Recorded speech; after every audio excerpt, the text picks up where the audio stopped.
사랑하는 성도 여러분, 이곳에 많은 분들이 적어도 꼭 한 번씩은 모래집을 지어 보셨으리라 생각됩니다.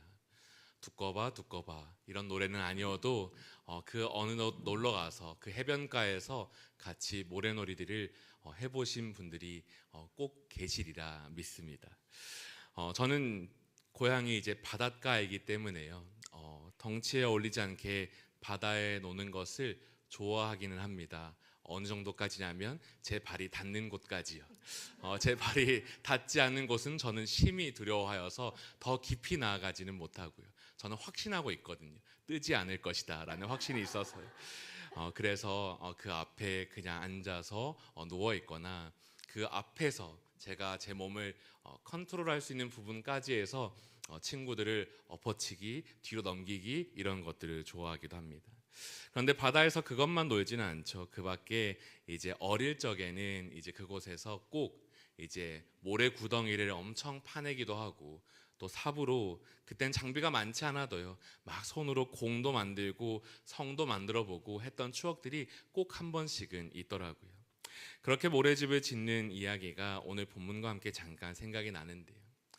소소한 집들을 짓다 보면 어떤 일이 꼭 있습니까? 이렇게 바다 물결이 꼭 차오르는 걸 보죠.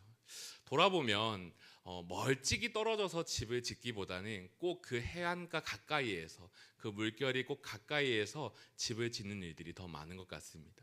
그렇게 모래를 파내고 파내다 보면 파도가 한번 싹 스치면 다 메워지는 것을 경험하기도 하고요. 또 집을 쌓고 뭘 만들고 막 도장을 찍어 놓고 하더라도 그게 어떤 일이랍니까? 또 갑자기 물결이 한번 싹 미치면 다 씻은 듯이 지워지는 일들이 경험되어지지요. 그 밖에도 이제 좀 시간이 지나서요. 어릴 적을 넘어서서 제가 해외에서 직접 본 경험은 아니지만 국내에서도 이제 해변가 안에서는 여러 이제 샌드 페스티벌들이 많이 일어나더라고요. 멋진 샌드 아트들이 막 있어서요. 저도 이제 저 아내와 같이 고향의 부모님과 함께 그 포항 바닷가 한쪽에서 막 멋진 그 건축물처럼 막 뭔가가 만들어진 걸 봤어요. 말 그리고 막 사람, 인어공주 막 등등의 그런 조형물들이 있는 걸 보고 또 사진으로도 막 모래의 성 엄청 크게 지어진 것들을 보기도 한 것 같습니다. 생각해보면 그 하나를 어떻게 만들까 싶으면서도 여러 사람들이 그것을 힘을 합하여서 그 동심과 함께 가장 아름다운 건축물을 만들기도 하고 또 그것에서 수상하는 것들을 보죠. 하지만 돌아보면 시간이 지나보면 어떤 일이 있습니까? 그것들이 오랫동안 보존이 잘 될까요? 아니죠. 바람이 불고 비가 내리고 또 사람이 그걸 지나치며 무너뜨리기도 하고 여러 가지 환경적인 이유들로 그것들이 영구히 보존되는 것은 없는 것을 보게 됩니다. 그런데 그것이 우리의 삶에도 좀 적용이 되는 것 같습니다. 누구나 모래 위에 집을 짓는 것은 재미있어는 하지만 우리의 집이 그 위에 있기를 원하지는 않을 것입니다. 그러나 우리의 삶이 그 모래 위에 지어진 채로 흔들거리고 또한 금방 무너질 집이 되기를, 삶이 되기를 소망하는 분들은 없을 것입니다. 하지만 삶을 살다 보면 때때로 그러한 일들이 있기는 하죠. 오늘 우리가 살펴볼 본문은 그런 우리의 삶이 모래 위에 짓지 않기를 도리어 어디로 향합니까? 반석이라는 한 건강한 땅 위에 세워지기를 소망하는 이야기로 이어집니다. 그래서 이 말씀을 함께 보며 같이 기도하기를 원하는데요. 우리 먼저 오늘 본문 7장 24절, 25절 말씀을 함께 좀 읽어보기 원합니다. 함께 읽겠습니다. 시작. 그러므로 누구든지 나의 이 말을 듣고 행하는 자는 그 집을 반석 위에 지은 지혜로운 사람 같으리니 비가 비가 내리고 내리고 창수가 나고 바람이 불어 그 집에 부딪히되 무너지지 아니하나니 이는 주추를 반석 위에 놓은 까닭이요. 먼저 오늘 본문에는 두 건축가가 등장하는데요. 그 중에 한 사람은 이런 행동을 합니다. 그는 집을 반석 위에 짓습니다. 반석, 정확히 어떤 것인지는 묘사되지 않지만 그러나 그 용어적으로 그 땅은 평평하고 단단한 것을 의미합니다. 그 반석 위에 집을 지은 사람은 지혜로운 자라 일컬어지는데요. 그 이유는 문맥상에서 볼 때 어떠한 이유 때문입니까? 왜냐하면 비가 내리고 창수가 나고 바람이 불어 그 집에 부딪히는 일이 있어도 그 집이 결코 무너지지 않기 때문입니다. 또 한 사람이 등장합니다. 그 한 사람의 모습은 26절, 27절인데요. 우리 이 말씀 함께 읽어보기 원합니다. 함께 읽겠습니다. 시작. 나의 이 말을 듣고 행하지 아니하는 자는 그 집을 모래 위에 지은 어리석은 사람 같으리니 비가 내리고 창수가 나고 바람이 불어 그 집에 부딪힘에 무너져 그 무너짐이 심하니라. 아멘. 두 번째 건축가 어떤 사람입니까? 모래 위에 집을 지은 사람이라 말합니다. 어떠한 이유에선지 알 수는 없지만 그는 그 모래 위에 집을 짓는 것을 결정하고 강행합니다. 그런데 그 일에 어떤 일이 이루어집니까? 비가 내리고 창수가 나고 바람이 불어 그 집에 부딪히는 일이 있을 때 무엇을 경험하냐면 그 집이 무너지는 것을 경험하게 됩니다. 그래서 성경은 그런 모습을 두고 어리석은 자라 말하지요. 먼저 한번 질문해 보겠는데요. 다시 한번 묻는다면 우리 성도분들은 어떠한 집을 짓고 살아가는 자들이십니까? 어디에 집을 짓고 살아가고 계십니까? 집을 짓는 것을 정말로 건축가로서 비유하지 않아도 우리의 삶을 세워가고 쌓아가고 내 가정을 쌓아가고 세워가는 일들에 비교할 때 우리는 어디에 과연 그것을 짓고 있는지 한번 물어보기를 원합니다. 그런데 이 말씀 안에서는 참 재미있게도 주목할 만한 부분은 어떠한 집의 재료나 또는 물질 또는 그곳의 크기 그 어떤 것도 비교하지 않고 다만 그 주추가 어디에 있는지를 비교할 뿐이라는 사실에 있습니다. 그리고 그 말씀을 통하여서 우리에게 질문하게 되죠. 반석 위에 집을 지으려면 우리는 어떻게 행해야 하는가? 그런데 말씀에 보면 그것을 하나의 단어로 이렇게 선물해 줍니다. 말씀은 말하기를 곧 하나님의 말씀을 듣고 행하는 자의 삶이 반석 위에 지은 집을 짓는 사람이라 말하는 것이죠. 그러면 우리는 유추해 볼 수 있을 것입니다. 그냥 말씀을 듣고 행하는 자로서 나의 삶을 세워가고 있는가라는 질문입니다. 우리는 항상 하나님의 말씀 앞에 서고 그 말씀에 반응하며 살아갈 것인데요. 우리가 예수님을 믿기로 결정하고 이 교회에 나와서 예배할 뿐 아니라 성도로 살아가며 끊임없이 말씀과 동행하며 살아가고 있을 것입니다. 그 앞에서 우리는 듣고 행하는 자의 삶을 살고 계시는지를 오늘 이 시간 묻는 것입니다. 하나님의 말씀을 듣고 그 말씀을 따라서 자신의 삶을 바꿔갈 때 그 삶은 나도 모르게 반석이라는 그 위에 서 있게 된다는 것이 오늘 본문은 이야기해 주는 사실입니다. 잠깐이지만 지난주에 있었던 저의 이야기를 잠깐 나누고자 하는데요. 지난주 이곳에서 이제 송구영신 예배를 드리고 저는 기쁜 마음으로 돌아간 것 같습니다. 무엇이냐면 저에게는 매년마다 송구영신 예배가 제가 하나님과 함께 이야기를 나누는 자리여서 그런데요. 그날 주어지는 그 말씀이 제 마음에도 제 삶에도 도전이 되었기 때문에 저는 기쁜 마음으로 돌아간 것 같습니다. 이전 일은 생각지 말라라고 하시는 그 하나님의 말씀, 보라 새 일을 행하라 행하리니 그것을 바라보게 하시는 하나님의 그 모습을 상상하며 돌아가는 것이죠. 그런데 1월 1일 이제 푹 쉬고 이제 아내와 장인어른 장모님과 떡만둣국을 먹고 이제 그 이후에 산책을 하면서 잠깐 아내와 대화를 하는 시간이 있었는데 그때 제 모습을 제가 반추해 보니 여전히 이전 일에 매여 있는 제 삶을 돌아보는 거예요. 아무런 말씀의 능력이 당장 제 삶에 실현되지 않은 걸 제가 그날 밤에 잠깐 깨달았던 것 같습니다. 그리고 이제 다시 다음날 새벽 기도가 담당이어서 이제 이 준비를 하던 때였는데요. 새벽 기도를 준비하는 이 자리에 서면서 그런데 한 말씀, 이 문장이 제 삶에 탁 강타하는 것을 좀 보게 된 것 같습니다. 그 말씀은 무엇이냐면 여호수아 1장 10절인데요. 이것은 제가 읽겠습니다. 이에 여호수아가 그 백성의 관리들에게 명령하여 이르되, 새해가 시작되면서 매일 성경 본문은 여호수아서를 보기 시작했는데요. 그 말씀의 그날의 본문은 그날의 제 묵상에는 이 이해라는 한 단어에 조금 제 눈길을 두게 하는 거예요. 그러면서 잠깐 제 삶이 제 어제의 모습이 비춰지면서 제가 뭘 기도해야 될지를 좀 알게 하셨습니다.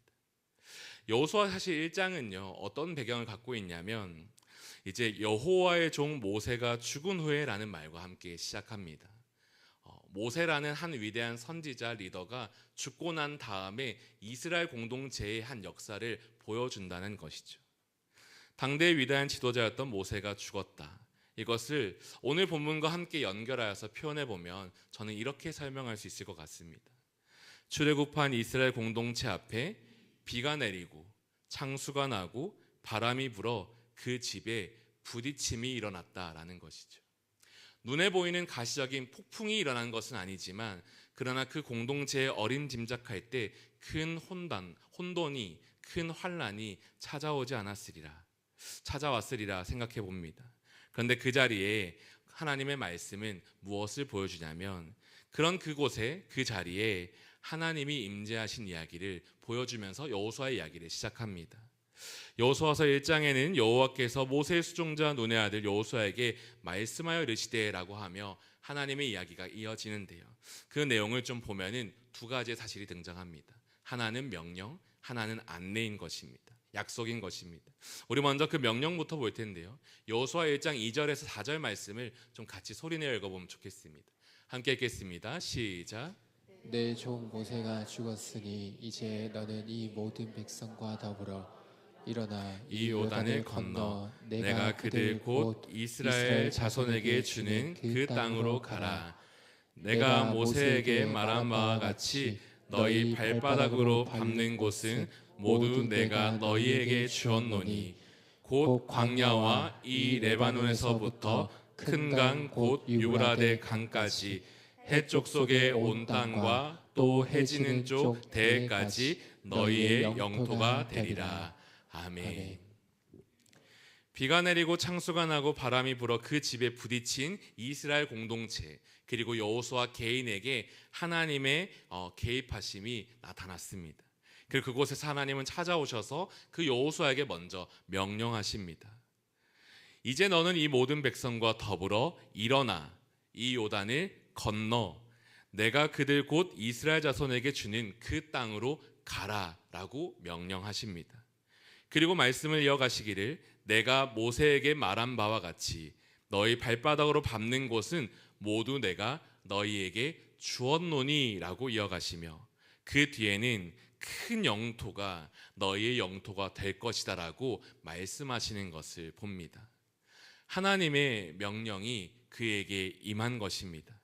그리고 그 명령으로 끝나지 않고 그 위에 함께하는 하나님의 약속 또한 여호수아에게 이렇게 주어집니다. 우리 여호수아 1장 5절에서 6절까지도 함께 읽어보면 좋겠습니다. 함께 읽겠습니다. 시작. 내 평생에 너를 능히 대적할 자가 없으리니 내가 모세와 함께 있었던 것 같이 너와 함께 있을 것임이니라. 내가 너를 떠나지 아니하며 버리지 아니하리니 강하고 담대하라. 너는 내가 그들의 조상에게 맹세하여 그들에게 주리라 한 땅을 이 백성에게 차지하게 하리라. 아멘. 하나님의 약속은 무엇입니까? 내가 모세와 함께 있었던 것 같이 너와 함께 있을 것임이니라. 이 말씀이 그 여호수아에게 임한 것이죠. 내가 너를 떠나지 아니하며 버리지 아니하리니 여호수아야 강하고 담대하라라는 약속이 그에게 임하는 것을 봅니다. 이 본문 이 이야기의 끝 1장 9절에도 내가 내게 명령한 것이 아니냐 강하고 담대하라 두려워하지 말며 놀라지 말라 내가 어디로 가든지 내 하나님 여호와가 너와 함께 하느니라 하시니라. 이 말씀이 그곳에 임하는 것을 말씀은 보여줍니다. 그리고 난 다음에 그 다음 날 본문인 이제 이튿날 그 본문이 여호수아 1장 10절이었는데요. 그 본문이 무엇을 보여줍니까? 이것을 우리가 함께 읽기 원합니다. 1장 10절 말씀 없다고 하니까 제가 읽겠습니다. 이에 여호수아가 그 백성의 관리들에게 명령하여 이르되 저는 이 이에라는 글이 너무 눈에 선명하게 이렇게 그날 보였던 것 같아요. 새벽 기도에 오신 성도분들은 기억하실 수 있겠지만 이 단어가 저는 그날에 제게 쾅 하고 오는 단어로 보였습니다. 왜 그랬을까요? 성경 그냥 그 이야기 자체로만 보면요, 그 이야기만 보면은 그냥 아무런 거리낌 없이 이야기가 흘러가는 것을 보죠. 하나님의 이야기니까요, 성경 말씀이니까요, 그 역사가 자연스레 이렇게 펼쳐져 가는 것을 보죠. 그런데 그날 저에게는 이 이해라고 하는 이 단어와 함께 여호수아가 그 말씀을 듣고 그 말씀에 반응하는 이야기가 좀 눈에 들어왔던 것 같습니다. 하나님의 개입하심을 보고 그 하나님의 명령과 약속을 그가 받아들이고 그것을 붙잡고 그 삶으로 옮겨서 그가 한 걸음 내딛는 믿음의 걸음을 보는 것이죠. 이에 여호수아가 그 백성의 관리들에게 명령하이르되, 그날 읽었던 그 본문의 이야기를 보면요, 그가요 그 자리에서 일어나서 먼저는 지도자들을 불러서 그 하나님의 말씀을 전해줍니다. 그리고 앞으로 우리가 행할 일이 무엇인지를 보여주는 것이죠. 한 개인에게 임한 말씀을 통하여서 그 혼란스러운 이스라엘 공동체가 모래 위에 있을 법한 그 공동체가 반석 위로 옮겨지는 것을 봅니다. 그리고 그 공동체의 환란이, 혼돈이 사라져가고 그 공동체는 하나님의 약속을 따라서 그 명령을 따라서 한 걸음 한 걸음 내리는 이야기로 이어지는 것이죠. 여호수아 그 개인의 어떠한 강함이 있었는지 성경은 보여주지 않고, 다만 하나님의 개입하심, 하나님의 말씀하심, 그리고 그 말씀에 대한 반응을 가지고 이스라엘 백성들이 어떻게 살아가는지를 보여주는 이야기를 볼 때 저는 그 이야기가 제 삶에 쾅하고 왔던 것 같아요. 그래서 그날에는 하나님께 기도했던 것 같습니다. 하나님, 내가 송구영신 예배 드리면서 그냥 그 말씀을 듣고 그 자리에 기도하고 끝이 아니군요. 이제는 그 자리에서 이전 일을 생각하지 않기 위해 내가 붙들고 있는 그것을 놓고 하나님과 씨름하며 기도해야 하는군요. 그리고 보라 새 일을 행하리니 라고 말씀하시는 그 하나님을 붙들고 기억하며 하나님에 대한 소망을 품고 내가 내 삶에 꿈꾸는 기도들이 필요하군요 라는 생각이 막 들어왔던 것 같습니다. 반석 위에 사는 삶이란 무엇일까요? 오늘 이야기는 어려운 이야기는 아닙니다. 말씀을 듣고 행하는 자, 그것이 바로 반석 위에 서는 삶이라 성경은 이야기합니다. 그런데 그 예시가 어디에 있습니까? 멀리 있지 않고 이 여호수아의 모습을 저는 여러분에게 보여드리고 싶습니다. 이 하나의 좋은 예시를 따라서요, 우리에게 묻기를 원하는데요, 1월 이제는 9일 10일이 되어가는 이때 여러분은 새해를 누리고 계십니까? 여러분에게는 그 이전 일을 끊어내는 놀라운 일들이 펼쳐지고 있습니까? 지난 주일 사실은 이 말씀이 동일하게 이 강단에서 담임 목사님을 통해 선포되고 도전되는 걸 볼 때 저는 두 가지 마음이 들었어요. 하나는 아차, 내가 준비하고자 했던 말씀이 다 이미 선포되었네, 어떡하지? 그 긴장감을 가지고 잠깐 하루를 지났던 것 같아요. 그런데 기도하면서 또 이 말씀을 묵상하면서 누렸던 것은 무엇이냐면, 그런데 저는 이 1월 동안 제 개인에게 주셨던 마음이 그렇기 때문이에요. 계속 이것을 말씀을 붙들고 이 도전을 붙들고 우리가 계속 씨름하는 자리에 서야 하는 건 아닌가 하는 마음이 든 것이죠. 저는 오늘 이 시간 우리의 삶이요, 반석 위에 집을 짓는 그 삶이 되기를 소망합니다. 이 삶이 어떠한 삶입니까? 하나님 말씀 앞에 그 말씀을 듣고 행하는 자의 삶을 사는 것입니다. 말씀을 듣고 행하는 자의 삶이 무엇입니까? 그냥 무조건적인 순종만을 이야기하지 않고요, 하나님 앞에 서서 기도하고 애쓰고 또 그 약속을 붙들고 씨름하며 하나님의 약속을 향해 한 걸음 나아가는 삶을 뜻합니다. 오늘 이 시간 잘 오셨는데요, 이 자리에서 그 말씀을 붙들고 씨름하는 하루 되기를 소망합니다. 그리고 그 씨름하는 가운데에 내게 주어지는 하나님의 참 통치와 다스림을 누리는 우리 되기를 소망합니다. 이 시간 그 은혜 안에서요, 하나님의 말씀을 듣고 행함으로써 우리의 삶에 변화되어지는 일들을 정말 꿈꾸는 2025년이 되기를 이 시간 간절히 바라봅니다. 그러면서 또 한 가지 더 나누고자 하는데요, 두 번째, 반석 위에 사는 삶, 그 삶의 모습은 어떠한가 또 말씀을 두고 묵상하는데요, 이 말씀을 보면서요, 단순히 말씀을 듣고 행하는 것, 그런데 그곳에도 작은 함정들이 있다라는 걸 좀 생각하게 되었습니다. 그것은 무엇이냐면, 그 말씀을 듣고 행하는 그 삶의 내 모습엔 여전히 내가 원하는 대로 갈 수 있는 방향들이 있다라는 사실이었습니다. 내가 원하고 뜻하는 대로 그 말씀을 취하여서 내 마음대로 해석하고 내가 그것을 이루어가는 것을 말하는 것이죠. 오늘 본문 마태복음 5장 7장의 이 이야기는요, 사실은 5장부터 7장 전체의 이야기의 한 결론부와도 같습니다.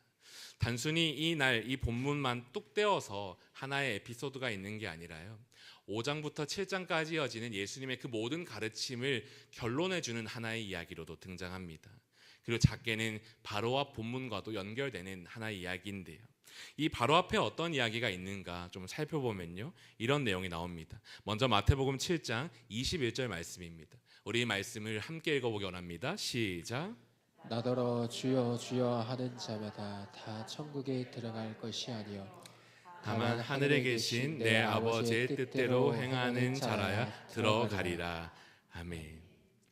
7장 21절에는 어떤 사람이 천국에 들어갈 수 있다 말합니까? 어떤 사람이 들어갈 수 있습니까? 문자 그대로. 네, 누가 외쳐주셨는데요. 네, 맞습니다. 정확히 듣지는 못하였지만 바로 그것입니다. 네, 주여 주여 외치기만 하는 자가 아니라 하늘에 계신 내 아버지의 뜻대로 행하는 자가 그 자리에 들어간다라고 말하는 것이죠. 우리 또한 그런 삶을 충분히 꿈꿀 수 있을 것입니다. 그런데 저는 그 다음에 이어지는 본문에서 조금 걸림돌이 있었던 것 같습니다. 7장 22절 23절 우리 함께 읽어보겠는데요. 같이 읽겠습니다. 시작. 그날이 많은 사람이 나더러 이르되 주여 주여 우리가 주의 이름으로 선지자 노릇하며 주의 이름으로 귀신을 쫓아내며 주의 이름으로 많은 권능을 행하지 아니하였나이까 하리니. 네, 여기까지 읽겠습니다. 22절에 보면은 세 부류의 사람이 등장합니다. 어떤 사람이냐면요, 주의 이름으로 선지자 노릇을 하며 또 주의 이름으로 귀신을 쫓아내며 또 주의 이름으로 많은 권능을 행하는 사람들이 등장하는 것이죠. 주의 이름이라는 공통점 아래서요, 앞서 21절에는 우리가 주여 주여 그 이름만 외치는 걸 피해야 한다는 건 느꼈는데요. 그런데 22절에 이어지면요, 그런데 그 이름에는 놀라운 일들이 같이 펼쳐지는 거예요. 예수님이 제자들을 보낼 때에도요, 그 이름에 의지하여서 그곳에서 하나님의 통치가 이루어질 수 있는 권능을 다 주시고 그곳에서 기도하게 하시는데요, 그 모습처럼 이들이 주의 이름으로 선지자 노릇을 하고 주의 이름으로 악한 영을 물리치고 주의 이름으로 많은 권능을 행하는 일들이 그 자리에 있었던 것이죠. 그런데 이 걸림돌은 무엇이었냐면요, 그런데 7장 23절에 가면요, 그때 내가 그들에게 밝히 말하되 내가 너희를 도무지 알지 못한다라고 하시는 하나님의 말씀이 있는 것을 보게 됩니다. 그러면서 이어지는 것은 무엇입니까? 불법을 행하는 자들아 내게서 떠나가라 하리라.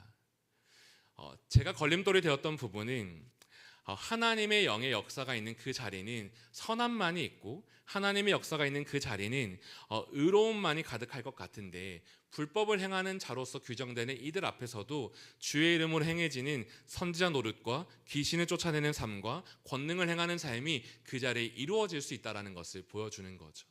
오늘날 우리의 고민은 주의 이름을 아무리 외쳐도 내 삶에 그 능력이 없음을 두고 고민하지만, 다가도 이 당시의 삶에는 그 이름을 부르면서 나타나는 권능을 수없이 마주했던 거예요. 그런데 하나님의 말씀은 무엇입니까? 내가 너희와 상관없다라고 하는 것이죠. 내가 너희와 상관없고 너희를 도무지 알지 못한다라고 하는 하나님의 이 결론에 있는 것입니다. 왜 그렇습니까? 그들의 열매는 불법을 행하는 삶이었기 때문인 것이죠. 저는 이것을 보면서 오늘 말씀을 듣고 행하는 그 삶에서도, 우리가 반석 위에 서는 그 삶에서도 그러나 잘 들여다보면 이 같은 모습이 충분히 있을 수 있겠구나라는 생각이, 그 함정이 있겠구나라는 생각이 들었던 것 같습니다. 송구영신 예배로 돌아가 보면요, 이전 일은 생각지 않고 보라 새 일을 행하리라 말씀하신 주님이 계시지만 그 약속을 붙들고 내가 매여 있는 자리는 어디입니까? 나도 모르게 불법을 행하는 그 자리에 놓일 수 있다는 것이 제가 마주했던 함정인 것입니다. 그럼 우리는 어떻게 해야 할까요?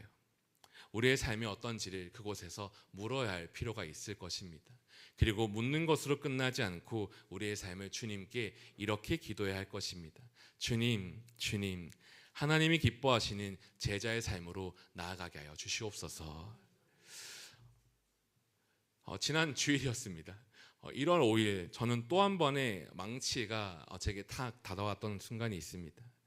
저는 지난 주일 예배를 통하여서 제가 자칫 중요한 것을 놓칠 수 있는 제 모습 안에 하나님이 하나를 말씀해 주신다라는 생각을 갖게 되었는데요. 그것은 무엇이냐면, 첫째, 우리는 이렇게 기도해야 한다. 어떻게요? 여호와 앞에서 기도해야 한다는 사실을 듣는 것이죠. 또 둘째는 무엇입니까? 여호와의 뜻이 이루어지기를 기도하게 하소서라는 것을 들었습니다. 저는 그런데 그것이요, 그냥 숱하게 지나가는 주일 예배 말씀으로 생각지 않고 하나님이 연초에 하나님 앞에서 기도하게 하시고 꿈을 꾸게 하시는 제 삶에 중심을 주시는 하나님의 도전이고 명령이라 생각이 든 것입니다. 하나님의 명령이 무엇입니까? 네가 기도하는 그 앞이 어떤 자리인지를 정확하게 돌아보라라는 것이죠. 여호와 앞이라는 그 말이 무엇을 의미하는지를 다시 한번 그 기초를 돌아보라라고 하는 하나님의 권면이 있는 것입니다. 또 나아가서 무엇이 있습니까? 너희의 기도 가운데에 너의 믿음이 약하다고 하지만 약할 수 있지만 너희의 삶이 곤고함이 가득할 수 있지만 그러나 너희 안에 또 하나의 기도를 더하라고 하시는 하나님의 도전 또한 있는 것이죠. 무엇입니까? 여호와의 뜻이 이루어지기를 기도하게 하소서라는 이 말씀이었습니다. 저는 이 말씀을 들으면서 지금까지 제 스스로 짧게나마 계속 되뇌이고 기도하게 됩니다. 그냥 막 송병신 예배, 지난 주일 예배 그냥 이 말씀을 막 가지고 오는 게 아니라요. 그냥 하나님이 제게 주시는 그 말씀들을 기억하면서 이 자리에 나와서 여러분에게도 함께 묻고 싶은 마음이 든 것입니다. 말씀은 우리를 어디로 향하게 합니까? 말씀은 단순히 우리가 순종하며 나아가면 약속을 붙들고 나아가면 우리의 삶은 평안할 것이다 라고 말합니까? 그렇지 않습니다. 말씀을 듣고 순종하는 자, 그 평안을 향해 나아가는 자, 그리고 그 반석 위에 서고자 하는 자, 그 삶은 당연히 하나님 나라와 의를 구하는 그 삶이 함께해야 한다라고 하나님이 도전하는 것입니다. 앞서 말하였지만요, 이 마태복음 7장 4절에서 7절까지의 말씀은 산상수훈 전체를 아우르는 말씀입니다. 어떠한 내용들이 있습니까? 그곳에는 수많은 예화들이 등장할 것입니다. 제가 소제목들만 읽어보더라도요, 이 안에서는 너희는 세금과 빛이라 말씀하시고 노하지 말라, 간음하지 말라, 맹세하지 말라, 악한 자를 대적하지 말라, 원수를 사랑하라, 구제함을 은밀하게 하라, 너희는 이렇게 기도하라, 외식으로 금식하지 말라, 하늘의 보화를 쌓아두라, 비판하지 말라 등 수많은 하나님의 권면들이 담겨 있는 것이죠. 그런데 이것이 단순히 율법만 아니겠습니까? 아니요. 우리의 구주 되신 예수 그리스도께서 새로운 그 완성된 율법을 갖고 하나님 나라의 백성으로서 그들을 초청하며 그들이 이제 어떻게 살아가야 될지를 분명하게 길을 제시하고 있는 것입니다. 그 말씀에 따라서 저는 오늘 이 시간 우리 가운데에 이 은혜가 있기를 소망합니다. 하나님이 기뻐하시는 제자의 삶으로 함께 나아가는 세대 되기를 소망합니다. 마태복음 6장 33절 34절의 말씀을 제가 읽겠습니다. 그런즉 너희는 먼저 그의 나라와 그의 의를 구하라. 그리하면 이 모든 것을 너희에게 더하시리라. 그러므로 내일 일을 위하여 염려하지 말라. 내일 일은 내일이 염려할 것이요 한날의 괴로움은 그날로 족하니라. 하나님이 기뻐하시는 참된 제자의 삶을 꿈꾸는 오늘 되기를 소망합니다.